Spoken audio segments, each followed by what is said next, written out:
Hello everyone, আসসালামু আলাইকুম। কেমন আছেন সবাই? আশা করি ভালো আছেন। সবাইকে ঈদ মোবারক।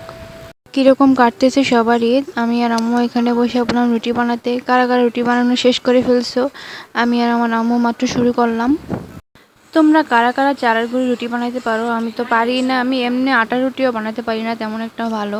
আমার রুটি গোড়ের থেকে মানচিত্র হয়ে যায় বেশি।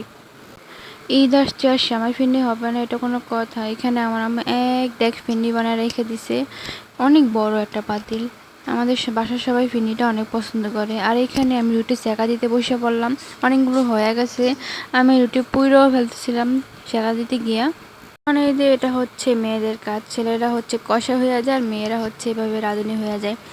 বট এগুলো পরিষ্কার করে, রুটি বানায়, রান্না করে। তারপর এখানে গরুর গোশ আনা হয়েছে, এক পাতিল গরুর গোশ রান্না করবো এখন আমরা। রোজার ঈদে হচ্ছে ঘোরাঘুরি করে সবাই, আর কুরবানির ঈদে হচ্ছে খাওয়া দাওয়া, সবাই খাওয়া দাওয়া করে, শুধু দাওয়াত আর দাওয়াত।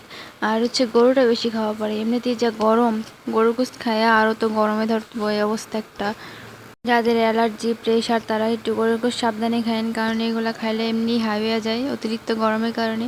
তারপরে এই যে ফাইনাল লুক, আমাদের রান্না হয়ে গেছে। তো এইভাবেই রান্না করতে করতে আমাদের আজকের দিনটা গেল। সবাইকে আবারও ঈদ মোবারক, আল্লাহ হাফেজ।